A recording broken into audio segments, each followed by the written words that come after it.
Because what we're doing, we're changing what cancer actually is. And whenever you change the theory, like when you go from geocentrism to heliocentrism, you get massive paradigm changes in man's knowledge. And we're going to do the same thing when it comes to cancer, because we found that it's not a genetic disease. And this paper by Hanahan and Weinberg.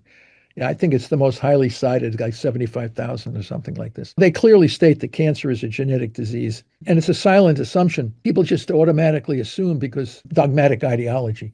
It's no longer linked to rational collection of data. We find a number of papers where you can't find any genetic mutations in certain cancers. That's a big problem. Now, you can't prove anything by negative data. But, Vogelstein and others said, oh, no, it's driver genes that cause dysregulated cell growth. But now we're seeing expression of mutations in driver genes in normal tissues of people. So you have cancers with no mutations, driver genes in normal cells that don't form dysregulated growth.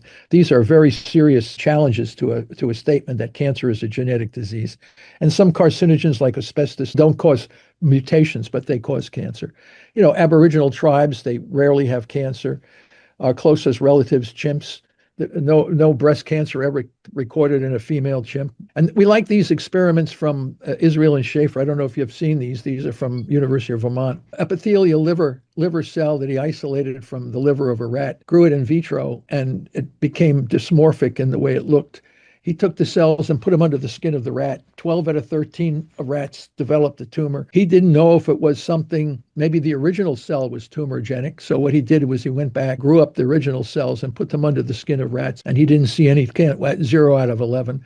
Questioned whether formation of neoplasia would be due to the mutations in the nucleus or some nuclear event or a cytoplasmic event like mitochondria. So he was able to take the nucleus of the tumor cell and put it into the cytoplasm of the normal non-neoplastic cell, put the nucleus of the normal cell into the cytoplasm of the tumor cell. And they got results that would be directly opposite those that you would have been predicted if cancer were due to mutations in the nucleus. This figure now appears throughout the literature. It's a summary of dozens and dozens of in vivo and in vitro experiments replicated over and over again. When you place the nucleus of the tumor cell into the cytoplasm of the normal cell, you get regulated growth. When you place the normal nucleus into the cytoplasm of the tumor cell, you either get dead cells or cells with dysregulated growth. When you look at all of these data together, you have to be cognitively impaired to think that cancer could be a gene-driven phenomenon. And, I blasted the NIH, the National Cancer Institute. We write letters and say, who's running the ship down there? Because they say cancer is a genetic disease. And people are writing them and saying the data now no longer support this. And they mindlessly go through the process. So, and I go after them about that because the evidence is not there.